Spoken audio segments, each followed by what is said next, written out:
começando agora oficialmente a nossa aula sobre o tema sobre modelos familiares. Então, a gente atende muito no consultório questões familiares por N motivos. Então, ou é porque são casados e a família, de repente, espaço entre o marido e a mulher, os filhos se sentem responsáveis, ou porque o divórcio não foi bem recebido e os filhos não se adaptaram e se sentem responsáveis pelos pais, ou porque já é o segundo, terceiro casamento. Eu acho que a gente pode partir assim, como é importante a gente olhar para esses diversos modelos. Partir do princípio que não existe um modelo ideal. Talvez convencionalmente, algumas décadas atrás, existia-se um modelo de família, onde tinha o pai, a mãe e os filhos, e essa era a constituição da família. Qualquer constituição diferente dessa era uma família desestruturada ou uma família muito diferente, mas tinha uma convenção do que era um padrão. Eu acredito que hoje já não tem assim uma convenção do que é um padrão. Porque hoje nós temos famílias com duas mães, com dois pais, com casal. Hoje tem-se uma liberdade para se formar a família. E essa liberdade, com certeza, merece muito respeito. Agora, o principal para que o amor flua dentro do sistema familiar é que tenha respeito um pelo outro dentro do modelo de família vivido. Quando você encontra respeito para que... Porque eu não vou nem falar amor, porque mesmo quando tem briga, tem quebra-pau, tem amor. Mas quando encontra-se um lugar de respeito por como cada um se manifesta, isso traz muita leveza para o modelo familiar. Acontece que tem uma ilusão do que deveria ser o papel da mãe agir, do que deveria ser o papel do pai agir, do que deveria ser uma postura de filho. E por que eu digo uma ilusão? Porque desde que cada um cumpra o que é do seu compromisso de responsabilidade, assegurada, inclusive pela lei, esse deveria, às vezes, ele vem romantizado com aquilo que a pessoa seria se estivesse no lugar dos pais. E isso causa muito desconforto e muito conflito dentro da família. Por exemplo, é muito comum você ouvir na queixa, na dor de um filho, seja ele adolescente, criança e principalmente adulto, uma fala: a minha mãe deveria ser amorosa ou gentil, ou a minha mãe deveria ter seguido a vida dela, ou a minha mãe não deveria ter se abandonado pelos filhos, ou a minha mãe deveria ter ficado em casa com os filhos. E aí tem uma relação do filho com a mãe que deveria ter sido, e não com o filho com a mãe que é. Fica uma relação do filho com o que deveria. E aí essa relação do filho com o que deveria, ele vai estar olhando a falta do papel daquela mãe que ele imaginou. E ele não vai alcançar naquele momento a frequência de olhar a mãe que ele tem. Vai ficar difícil ele acessar um valor positivo ou uma conexão mais saudável, porque ele não olha para a mãe, ele olha para a falta do que a mãe não é. Isso, gente, para a mãe, para o pai, para o papel que deveria.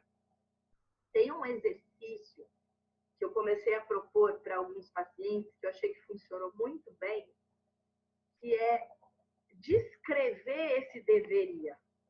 Então, deveria ser amoroso, deveria proporcionar, sei lá, financeiramente melhor, deveria... O que mais você acha que a sua mãe ou que o seu pai deveria? Inclusive para adultos.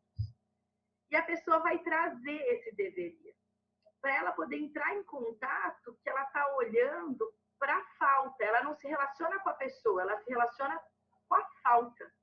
E o que essa falta representa? Normalmente, essa falta, essa carência, ela vai representar um monte de sentimentos e atitudes que essa pessoa teria se estivesse nesse lugar. Agora, essa pessoa não está nesse lugar. Não tem como ela ter essas atitudes ou saber se ela teria de fato nesse lugar. Ela só sabe de onde ela está. E aí, ao invés de se relacionar com a mãe ou com o pai, ela se relaciona como deveria. Poder fazer esse exercício para checar esse padrão de carência daquilo que a pessoa não está conseguindo receber ali, ou sente que deveria ter recebido, traz a consciência de uma relação onde está conectando não com a mãe ou com o pai ou com o irmão, mas com o padrão de relação que ela considerou ideal. No final, a pessoa está se relacionando com ela mesma, porque ela, neste lugar, agiria dessa maneira. Então, ela relaciona ela com ela mesma, não ela com o que o pai é, ou ela com o que a mãe é, ou ela com o que o irmão é. Quando a gente consegue encontrar esse lugar que está dentro da pessoa que está trazendo uma demanda de dor, do que deveria, e trabalhar essa raiva e esse medo, fica muito mais claro se desarmar para se relacionar de fato com o que a mãe, ou com o que o pai, ou com o que o irmão representa nesse cenário. Você quer trazer alguma coisa, Fabi? Eu ia escrever, mas daí eu achei que ia ficar complexo. Na verdade, então, é a projeção, né? É a dificuldade de lidar com o eu existente, então eu projeto o eu interior no outro, para lidar com uma relação de igual para igual e, nesse sentido, não entrar em contato com os conflitos que eu tenho. Mas projeção, a gente pode olhar, é uma projeção, mas a gente pode olhar como um novo personagem. Sim, porque cria-se um novo personagem, porque não existe. Não é uma projeção, né? Sobre o outro. Inventa um outro personagem. Porque a projeção, na verdade, é a invenção de alguém, porque eu projeto a minha angústia, eu projeto as minhas necessidades em alguém. Então, eu formo uma terceira pessoa, não tem como ser duas. Isso. É isso, não é isso que você está me falando? É a terceira pessoa. Daí, isso. E isso a gente chama na psicologia como mecanismo de defesa, que faz com que eu não entre em contato com os meus grandes conflitos. Então, agora, olha só. Como é. É por aí que você foi? É por aí, só que aí quando a gente coloca isso dentro de um padrão de sobrevivência, a gente, sim, tem então esse novo personagem que já tem eu, tem a minha mãe e a mãe que deveria, que é a projeção do que eu seria no lugar dela. Sim. Então, forma-se um outro personagem. Esse outro personagem, ele se forma não como aqui na sobrevivência, não como simplesmente defesa de eu não querer olhar. Na sobrevivência, você forma essa imagem porque você não tem repertório dentro de você para olhar o que é. Você fica olhando a partir de você o que deveria e não consegue olhar o que é. Porque é como se desse um bug na sobrevivência do cérebro, que a hora que você olha o que é, você fica tentando corrigir. E aí você não vem para o presente. Por exemplo, é muito comum uma queixa assim, sei lá, minha mãe nunca liga para mim quando eu estou sofrendo. Minha mãe, estou muito triste porque eu fiquei sofrendo e minha mãe não me abraçou. Tá.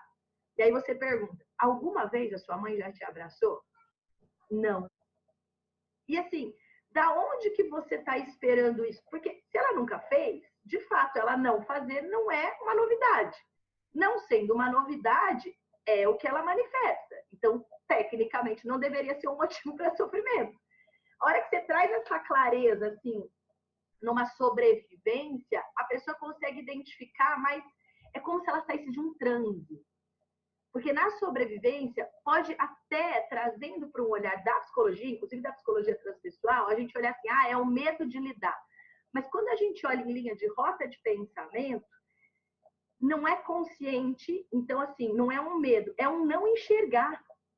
A pessoa vai na linha de pensamento dela do que deveria ser e ela só enxerga o que deveria. Tudo aquilo que não é o comportamento do que ela esperava e do que deveria, ela não se conecta. E se ela não se conecta, ela não lida com o real. O que acontece? Por conta da atemporalidade de tempo e espaço, as pessoas acabam se relacionando com aquilo que elas construíram como rota de manifestação e não com aquilo que tem. Por quê? Dentro da atemporalidade. E aí a gente pode detalhar isso melhor, gente, porque isso é uma sacada muito importante para trabalhar vários níveis de relacionamento e de dificuldade de relacionamento. Dentro da atemporalidade, ela não está ali no presente com aquela mãe de fato ou com aquele pai de fato. Ela está num tempo passado, desde que ela não aceitou a atitude dessa pessoa da família, ela está num tempo passado olhando o que deveria ser. E todas as outras vezes que ela teve um conflito dentro da linha do tempo, ela fica como se fosse naquele lugar onde as coisas não aconteceram como ela gostaria. Então, ela não enxerga o real, ela só enxerga aquela dor quando começou do que deveria ter sido e todas as outras vezes que não foi como ela quis. Agora, dentro da questão de linha do tempo, e a gente vai para uma conexão quântica de rota de pensamento, tem mais um porém aí. Ok, eu me relaciono com o que deveria ter sido, o que eu imagino que seria. Tá, tudo bem. Eu não enxergo o real porque eu não estou aqui, não é porque eu não quero ver. Porque a minha dor e uma parte de mim ficou parada no tempo e espaço quando a atitude do outro me machucou e eu fico ali reproduzindo, corrigindo aquilo que deveria. Então, eu não estou no presente, essa parte minha. Não é que eu não quero ver, eu realmente não vejo. E a pessoa dentro desse trânsito, porque uma parte dela não está aqui, ela faz como? E isso, gente, é muito frequente dentro de queixa de relacionamento familiar, você perguntar e colher a seguinte resposta. Você está chateado porque o seu pai não te abraçou quando te viu sofrendo. A gente pode trazer um outro exemplo, até um exemplo real, e eu desdobro com vocês, tá? Ah, tudo bem, eu estou chateado porque não me abraçou. Porque deveria ter me abraçado, porque eu estou sofrendo, porque eu estou triste, porque não é assim que um pai age. Ok, alguma vez ele agiu diferente? Não. Então, assim, é uma cobrança e uma dor, algo que aqui sempre doeu. Por quê? Porque a minha criança que está nesse tempo passado, ou o meu adolescente, ou o meu conflito, aqui quando começou. Então, a hora que você trabalha a raiva e o medo daquilo que deveria, se conecta com esse personagem que deveria, trabalha a raiva e o medo, e passa a olhar aquilo que está, a pessoa passa a lidar com o real. A hora que ela lida com o real, aquilo fica menor. Fica menor porque, assim, o cérebro ficou muito tempo numa tentativa de corrigir a manifestação daquela outra pessoa. Só que não tem como corrigir porque está no outro. E é o que o outro representa. E junto com isso, dentro desse conflito familiar, então tem essa relação, tem o que deveria e o sofrimento. Agora, quando eu enxergo o real e você fala assim sobre a aceitação, então vamos aceitar o real. Qual é a fala? A fala é que minha mãe não se dirige a mim e eu me sinto ignorada. Ok, mas está acontecendo, ela não se dirige a você. Tá? Sempre é assim? Sempre. Quando você fala assim, então como é aceitar esse real? Aceitar, o cérebro entende que é concordar. E concordar, ele vai relutar e vai voltar para o momento que começou essa dor de relacionamento. Porque aí não é aceitação, é simplesmente acolher ou abraçar ou olhar o que é. Não é sobre aceitar que o cérebro vai entender que eu posso concordar ou não concordar.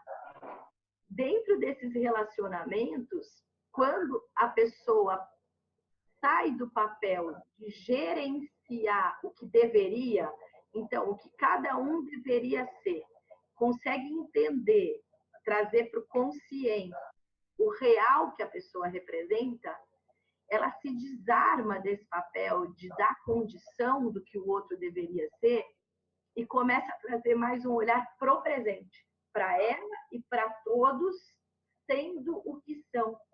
E você começa a ter um fluxo mais leve de manifestação e de amor, onde tem uma baixa dessas cobranças.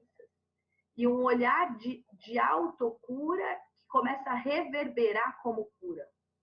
Eu estou começando, como primeiro item, a trazer essa linha do deveria, porque a hora que você identifica essas projeções, fica muito mais leve o fluxo de respeito dentro da família, o fluxo do livre amor.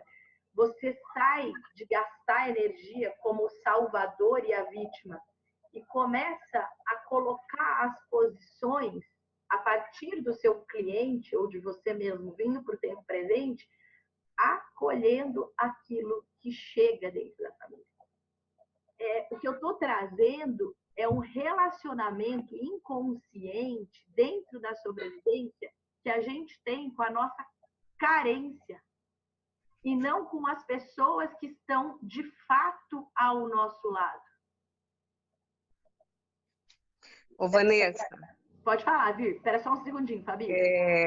Na verdade, se a mãe deveria ser o que ele gostaria, ele está sempre na falta de uma mãe, né? E não é tem só um buraco. Mas nos outros papéis também, Vir. Sim. É encaixar. Aí, gente, a gente pode até ir um pouco mais distante, voltar para o não julgamento. É como se a gente quisesse encaixar as pessoas dentro de uma forma que a gente constrói, e isso vai mudando ao longo da vida, porque a gente vai tendo mais aprendizados e essa forma vai mudando, mas é de uma forma que a gente constrói como deveriam se manifestar esses papéis. Por exemplo, você tem lá uma forma para o papel de filho, e o seu filho deveria, então, ser um filho amoroso, um filho que respeita, um filho que vem sempre visitar a mãe. E aí você tem um filho que muda para o Japão e nunca te liga. E aí você sofre todos os dias por conta dessa distância, porque você sente que seu filho não se comporta da maneira como você acredita que deveria. Você não se relaciona com o que a pessoa se manifesta, você se relaciona com o que ela deveria ser. Gente, não estou falando que essa é a única base de conflito familiar, mas essa é uma base muito forte que quando a gente começa a ter a consciência e investigar e trabalhar a raiva e o medo do que deveria e começar a pessoa a mostrar ela olhar para o real, a pessoa ganha autonomia emocional e se relaciona muito melhor Sim. com personagens da família que realmente existem. E é muito rápida essa mudança. É muito rápida. Por exemplo, eu vou trazer um exemplo prático, tá? De um caso que eu acompanho. De um marido e uma mulher. E esse marido, ele faz uso de drogas e de álcool. E ele joga também no cassino. E essa mulher, quando chegou para mim numa demanda de pânico, de fraqueza, de sofrimento, de estar, enfim, se perdendo dentro dela. A gente foi trabalhando as questões dela, medos, raiva, relacionou com as histórias, repetição de padrão de geometria fractal, de quando ela já sentiu assim, as histórias que eram reproduzidas da família, o medo de não ser amada, a rejeição, e ela foi ganhando musculatura emocional e foi se fortalecendo. Chegou um momento que ela começou, porque ela sempre se chateava porque ele não ligava quando ele saía para usar droga e beber com os amigos, porque ele sumia, porque ele virava à noite, porque ele passava mal, e ela sofria, não dormia e ficava desesperada porque ela não conseguia salvar ele disso. Como se ela não fosse mais importante para ele do que isso para trazer ele de volta. E aí, ok, como ele deveria se comportar? Ele deveria me atender. Ele deveria voltar para casa. Ele deveria... Ok. Quando ele sai para usar droga e usar álcool, alguma vez ele tem essas atitudes que você espera? Não. Então, esse que você está falando não é ele. Quem é ele? É aquele que sai, que bebe e que usa droga e que volta no dia seguinte. Não tem problema, não é julgamento de quem está certo e quem está errado. Sim. É não sofrer pelo que a pessoa não faz e nunca fez. E aí começa a trabalhar a raiva e o medo do que essa pessoa está sofrendo por esperar algo que nunca aconteceu. E aí ela começa a enxergar o real. E quando ela começa a enxergar esse marido, quando ele faz as mesmas coisas, ela não tem mais crise de pânico. Ela não fica mais com insônia. Ela fica desapontada e ela está avaliando até onde isso cabe ou não para a vida dela. E aí é uma decisão que só ela pode tomar. Mas ela começa a ter mais saúde emocional para lidar com aquilo que de fato acontece. Pode falar. De onde vem, é aí que eu queria entender, de onde vem esse repertório dela? Porque ela tem uma imagem de uma figura do marido com o repertório que ele deveria ter. Ele não tem. De onde vem esse repertório dela? É onde eu quero entender. Aí você vai investigar, porque cada um vai trazer uma história. No caso dela, ela tinha uma tia que tinha um marido que bebia e que saía e que sumia, e ela passou a infância e a adolescência inteira vendo a tia sofrer para trazer esse marido de volta, e esse marido morreu. Então ela fica nessa urgência repetindo isso, porque no final do pensamento dela, ele vai morrer. Então, ela achar no que deveria. E da onde vem esse o que deveria? O papel de um marido na escola seria agir diferente. Porque ela nunca ficaria sem ligar. Porque ela nunca sumiria. Porque ela nunca agiria dessa maneira. E aí ela começa, isso antes, ter reações com ele, como ele tem com ela, para ele enxergar ela. Então ela também sumia, ela fazia como ele faz para ele poder ver como aquilo era ruim. Não via nada. Mas a base dela do que deveria ser é o que ela faria. Porque no final, mesmo que a gente tenha uma repetição de pai, de mãe, de tio, de avô, é sempre onde a pessoa registrou e como ela agiria. Quando a gente está olhando esse eixo de falta e de carência, é um olhar sobre como a pessoa modela como os outros devem agir. Temos inconscientemente num padrão de sobrevivência um sistema de formas ideais e as pessoas ficam se calibrando o tempo todo para os personagens da família e da vida caber dentro dessas formas. Quando elas estão na sobrevivência e estão querendo modular a atitude do outro. Por exemplo, é muito comum um casal ou dentro da família, porque o nosso tema são modelos familiares. Um fala alguma coisa, o outro olha torto. Tipo, tá sempre repreendendo. Se você não repreende diretamente e tá inconsciente isso, você repreende. Ai, não acredito que a pessoa tá fazendo isso. E aí você não se relaciona com a manifestação de cada um, mas com uma forma onde cada um deveria ser e agir. Só que isso Gente, isso gera um estresse de relacionamento sem tamanho. Hoje, com o olhar da física quântica, o que acontece? Uma pessoa, antes de entrar dentro da barriga da mãe e entrar na família, ela é uma frequência, independente de religião. Ela é imaterial e ela passa a se tornar material quando ela nasce. Ela já vem numa frequência, que é uma frequência que se liga com a frequência da família. Então, essas formas de sobrevivência, de julgamento, que se encaixam, para mim hoje, de quando eu já coloco a física quântica junto, ela já vem junto, por histórias familiares muito antes dela, que passam pelo DNA, porque todas essas informações passam pelo DNA. Agora, dentro desse olhar de sobrevivência com a física quântica, eu não olho como ego, mas eu olho como formas de sobrevivência e por quê? Tem um motivo para isso, inconsciente. É como se a pessoa não agisse daquela maneira que eu imaginei que deveria ser, ela estivesse correndo risco. Ela pudesse morrer, e não vai morrer. Mas é como se ela estivesse se expondo, como se ela estivesse em risco. E esse pensamento, tentar entender de forma, é uma tentativa de salvar. Que dentro desse estresse de sobrevivência, dentro da família, as pessoas fazem com o outro o tempo todo e mais com elas mesmas.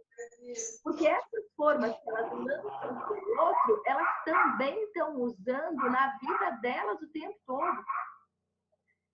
E aí sempre um estresse que não se percebe, mas que ficam pensamentos e ações sempre observando e calculando, quando isso está num estresse de sobrevivência, e a pessoa não relaxa para estar presente e ser ela mesma. Vocês estão acompanhando, gente? Que a Fabi está com o vídeo aberto, agora a Marcelinha abriu, porque se eu não vejo o rostinho de vocês, eu não consigo saber a profundidade do acompanhamento, porque esse assunto é um pouco complexo. Ô, Van, eu posso falar uma coisa? Claro! Caiu uma ficha, assim, agora que você começou a falar, porque eu tenho uma que a gente trata de infertilidade, e o marido dela repete o pai, alcoólatra, tudo, e o pai morreu. E aí a gente sempre teve a visão de que ela não vai ter filho com o filho. Aí agora, você falando, me caiu uma ficha assim, ela não vai ter filho com o pai, não com o filho.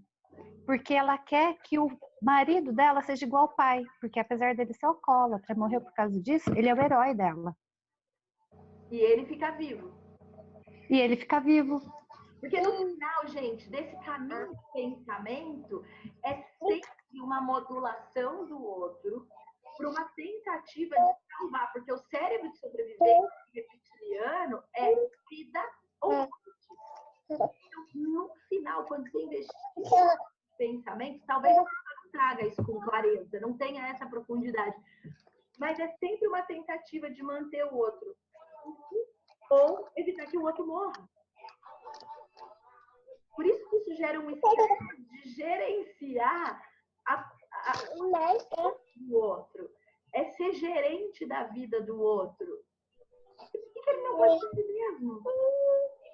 As pessoas se relacionam muito mais com elas mesmas o tempo todo do que o outro mostra para elas.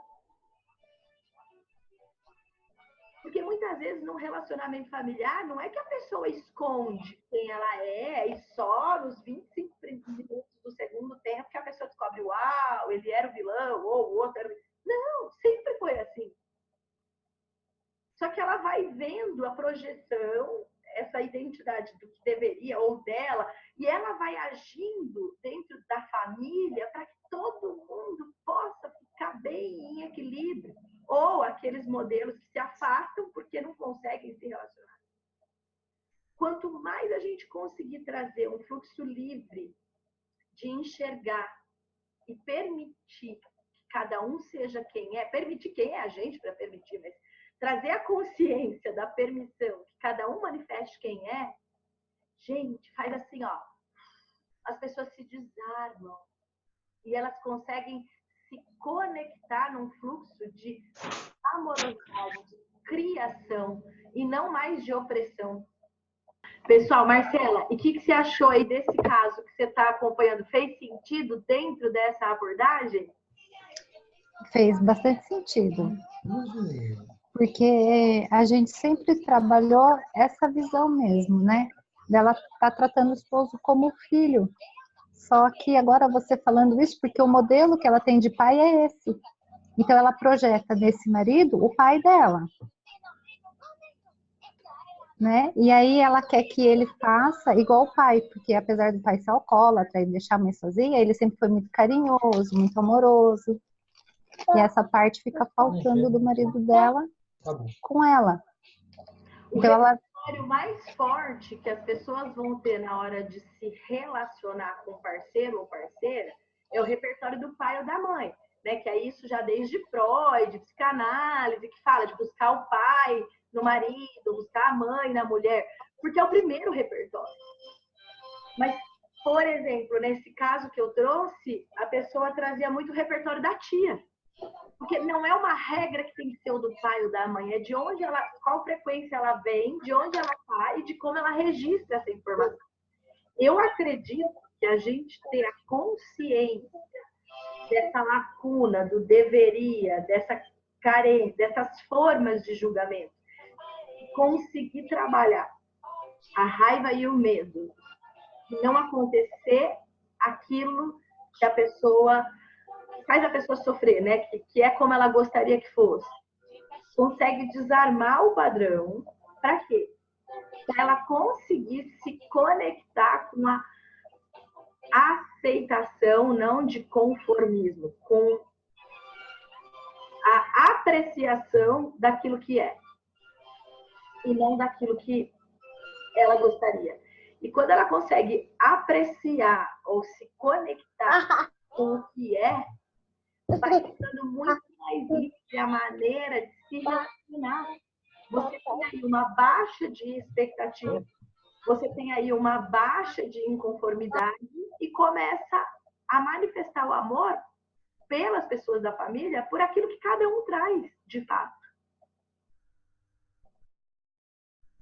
Porque é muito comum, e eu não sei aí, Marcela, se você tem algum exemplo ou se mais alguém tem algum exemplo, quantos conflitos de família vocês escutam das pessoas falando de queixas que são sempre as mesmas, de dor? Por anos. Irmão com irmã. Eu observo muito assim nos alunos do CCM, quando cai a ficha da irmã que está administrando a vida do que a outra irmã deveria ser, ou do que o outro irmão deveria ser, e consegue se desarmar nisso e acolher aquilo que é, gente, fica muito mais leve o fluxo para a gente entender os modelos de família. Ah, porque a minha mãe protege a minha irmã. Ok, isso sempre aconteceu, sempre. Tá bom, é o que é. E como é que você vai lidar com isso?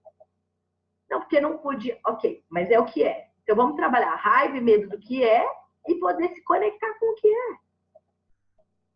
Você sai de um fluxo de sobrevivência e você consegue entrar numa frequência de acolhimento. Você se desarma.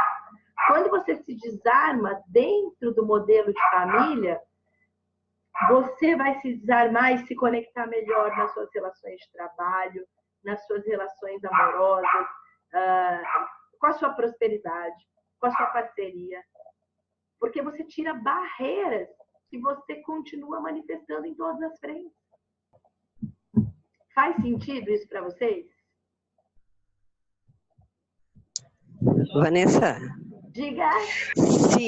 Oi. Se você, numa situação dessa, que as outras pessoas deveriam fazer como você acha que são, você pode trocar a sua posição dentro daquele arquétipo de família. Você sai da sua posição de filho e assume uma outra posição, e aí você cria um monte de outros problemas por achar que como as outras pessoas não fazem, você tem que fazer, e você se desencaixa da família. Você sai do seu papel, então você sai do presente, porque você sai do seu papel, e você está tentando moldar ou arrumar o papel que as outras pessoas trazem. Então você vira um gerente da vida do outro dentro da família. Ao virar esse gerente da vida do outro, ora você vai fazer papel de mãe, ora você vai fazer de pai, ora de irmão, ora de filho. Não é estático o não ocupar o seu lugar. Mas, de fato, quando você se aborrece pela maneira que o outro se manifesta, você não está no seu lugar. Porque se você estiver no seu lugar, você pode se aborrecer, mas você não... Quando você quer consertar a maneira que o outro se manifesta, você saiu do seu lugar e você foi para o lugar do outro.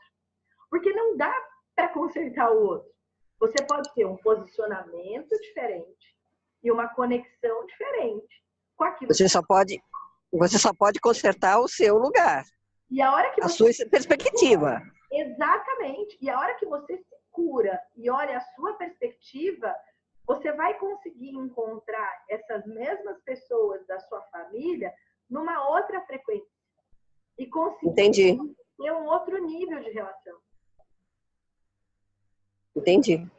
Muito mais saudável, porque você sai Sim. da sua essência. Gente, é muito comum filho adulto que está aí, sei lá, por volta dos 30, 40 anos, e aí descobre que o pai traiu a mãe, e a mãe sofrendo, e aí continua o casamento, muitas vezes, mas, meu pai, porque eu imaginava mais, porque... Ok, só que assim, o pai é um homem, assim como ele. Essa regra é entre o pai e a mãe. Eles é que vão ter que ver ali os combinados do que vale e do que não vale.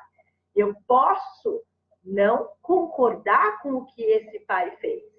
Agora, filho, querer julgar e massacrar esse pai ou essa mãe, o pai e a mãe é um homem e uma mulher grande, um adulto, assim como ele, que também tem os anseios, que também tem as perspectivas, que também acerta, que também erra.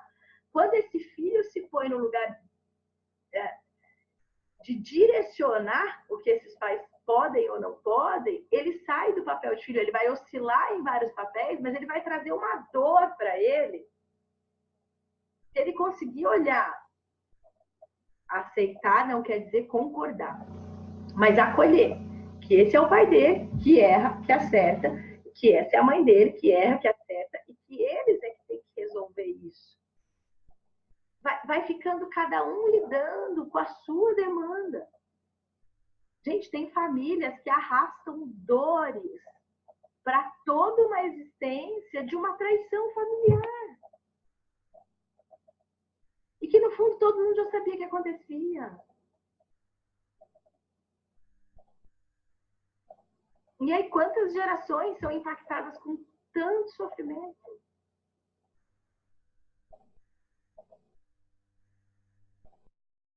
É sobre a gente ser, cada um ser quem é. Tem uma busca de suprir a demanda dos filhos, do que os filhos esperam, do sonho dos filhos, de viver pelos filhos também dessa geração aí de 30, 40 anos, 40 e tantos anos, que a gente tem hoje uma geração que, quando foi criança, muitas vezes com pais muito opressores, que era a educação mais antiga, não é regra, mas era o padrão da educação mais antiga, com pais opressores que traziam, o lugar de criança é isso, criança não fala, criança não dá palpite e tudo mais. Então, são adultos que vibraram muitas vezes numa frequência, quando criança e adolescente, de anulação. Esses adultos crescem e hoje, na faixa dos seus 30 e poucos, 40 e tantos anos, eles querem dar para os filhos deles voz. Que bom, então são crianças que têm mais articulação, que se colocam mais, são crianças que já vêm de uma outra maneira de se manifestar. Só que muitos adultos estão paralisando a vida para suprir o sonho dos filhos e não estão vivendo o papel deles. E aí, a hora que eles começam a olhar para esse tempo que passou e que eles não olharam para eles, começa a vir um desespero e uma vida pelos filhos que também precisam crescer. E aí a gente tem um monte de adolescente hoje que não estão conseguindo crescer, que não estão conseguindo lidar com frustração, com medos, com contrariedades, com expectativa, e que estão precisando lidar com isso, por conta desses adultos que foram anulados e continuam se anulando para dar a voz para esses filhos. Mas não deixam eles viverem nada, eles vivem os desafios dos filhos. Então, se a escola é agressiva, se acontece alguma coisa na escola, que esse adolescente fica contrariado, não pode tratar meu filho assim, não pode ser assim. E aí, esse adolescente não desenvolve musculatura emocional para lidar com os desafios que cabe a ele lidar. E a gente tem uma geração de um monte de vidro. É muito importante que se dê autonomia para cada um ocupar a sua vaga, porque cada pessoa tem uma luz incrível para brilhar e ocupar o lugar dela? Se ela estiver no lugar dela. Porque se ela, enquanto ela não está no lugar dela, ela lida com uma demanda de estresse muito grande.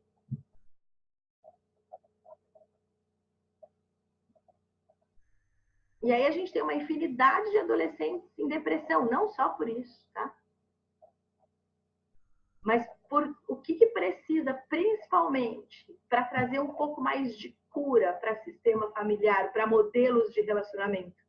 Autonomia. Quanto mais autonomia e respeito as pessoas tiverem, melhor elas vão se relacionar umas com as outras.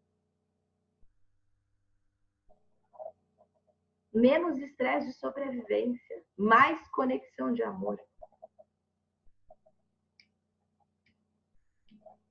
Alguém, gente, quer trazer alguma fala, algum exemplo?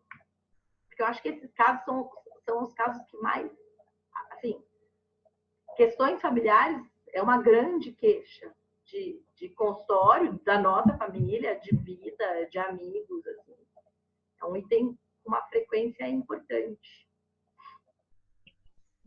Vanessa, eu estou aqui pensando, essa geração que veio do criança não fala, criança não dá opinião, eles não, possivelmente não ficaram sem conseguir definir os limites deles e agora eles querem ampliar os limites dos filhos sem saber até onde pode ir?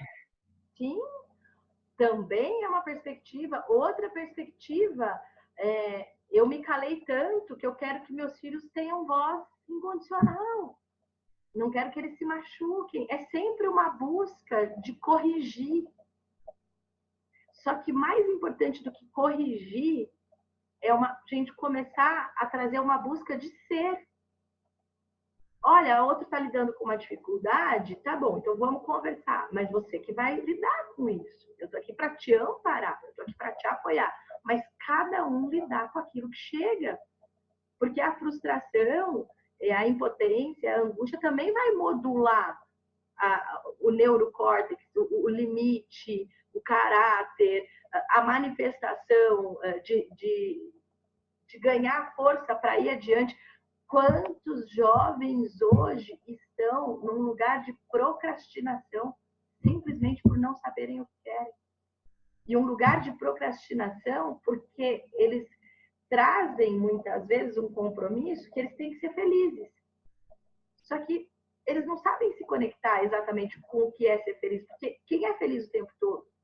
A felicidade, ela é um movimento. E por não conseguir ser feliz, o que eu vou ser? Ou então, o que eu vou fazer? Porque as coisas não suprem.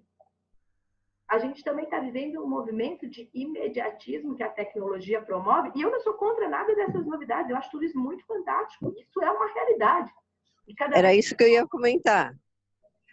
O ser feliz imediatamente não cria uma outra frustração e um caminho para a depressão?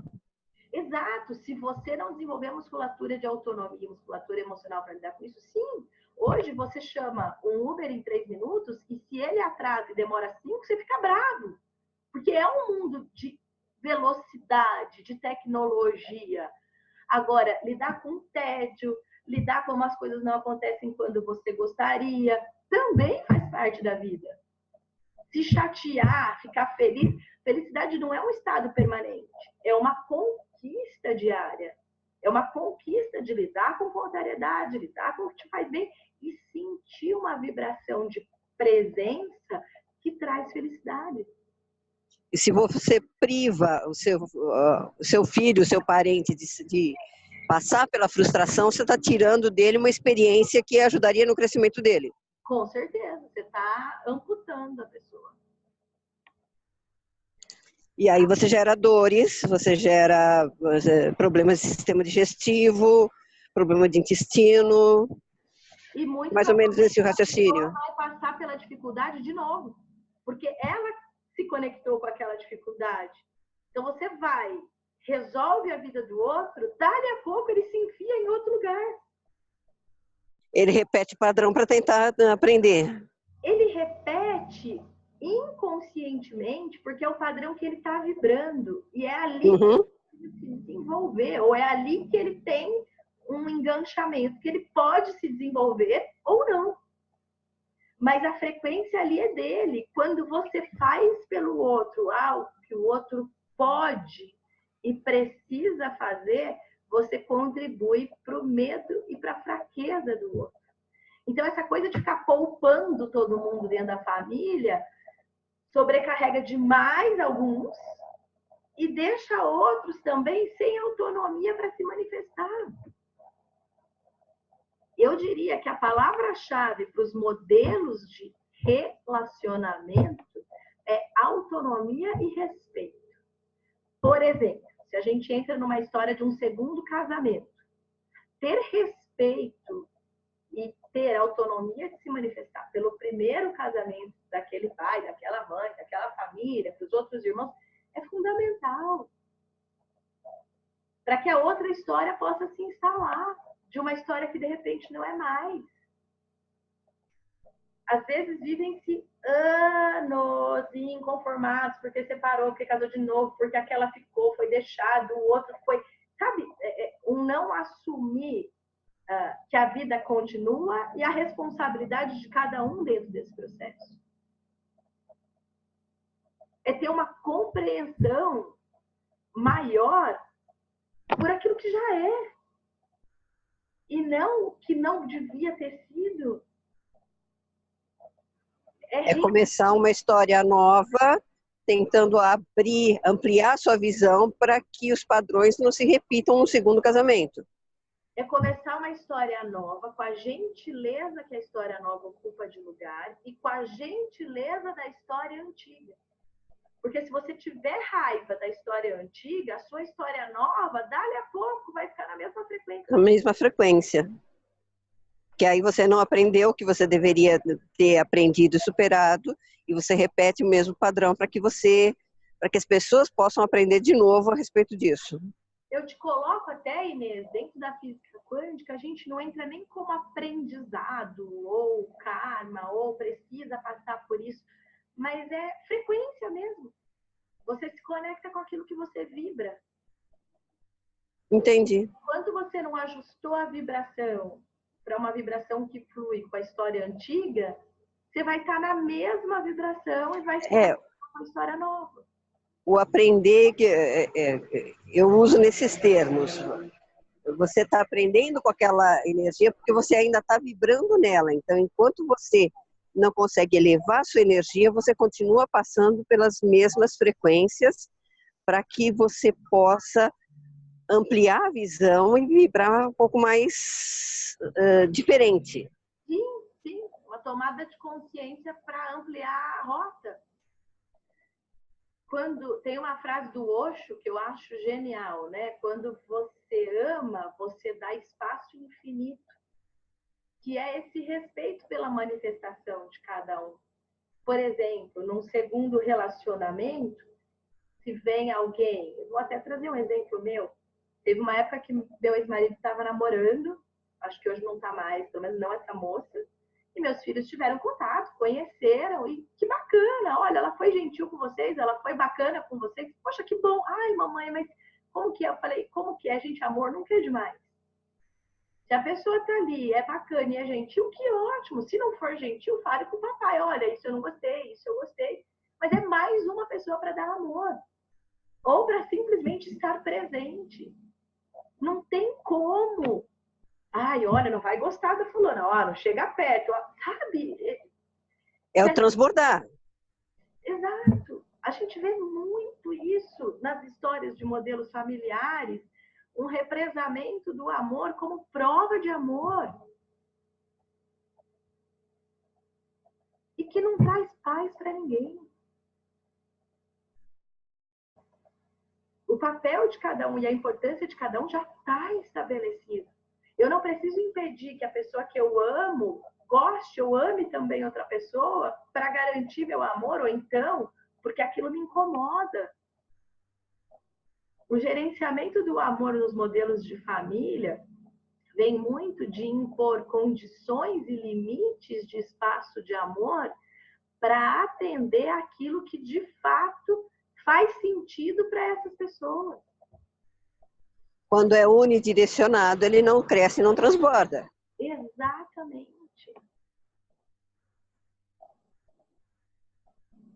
Eu ainda espero e torço e vibro para que as pessoas dentro dos modelos de família possam cada vez mais ter compreensão e dar espaço para que a vida flua.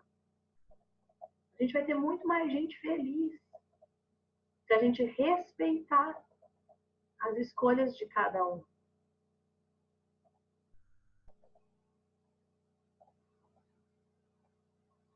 Perfeito. Quantos casos vocês já acompanharam de famílias que têm histórico de, sei lá, traição, ou de exclusão, ou de não incorporar, de repente, um filho que era fora? A constelação familiar, eu não trabalho com constelação familiar, tenho um pouco de conhecimento sobre o assunto, fiz curso com o Bert Hellinger, da teoria do processo. Quantos problemas familiares todos os dias aquele pessoal constela, com o mesmo enredo? Se a gente conseguir trabalhar com os nossos pacientes, com a gente mesmo, libertar de raiva e de medo desse represamento da condição de como cada um devia ter se comportado e conseguir transbordar uma conexão, uma vibração de amor para tudo aquilo que é, a gente aproveita muito mais as pessoas na nossa vida.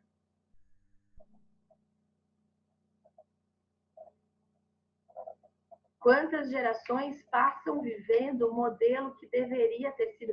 E aí mais, vamos pôr outra história diferente. A mulher ficou adulta, não casou, não teve filho, e aí muitas vezes ela lida com a dor da vida que não aconteceu como ela gostaria. Porque ela deveria ter tido um filho, ela deveria ter se casado, ela deveria. E de novo a dor do que deveria e não vivendo o que é. Quantos modelos de família você não tem a dor por simplesmente não estar encaixado naqueles moldes de sobrevivência? E quando fica mais leve, você consegue se surpreender com as atitudes do outro. Você consegue usufruir a companhia do outro. Você consegue vibrar na história do outro junto com o outro. Fica muito melhor. Pessoal, muito obrigada, então. Acho que a gente está plantando aí novas sementinhas para investigação. Qualquer coisa vocês mandam aí para mim. A gente continua se falando, ok? E vamos pensar num tema bacana para a próxima aula. Vamos ver aí o que surge da demanda. O que surge. Um beijo para todas. Beijo. Beijo, meninas. Beijo. Tchau, tchau, gente. Boa noite.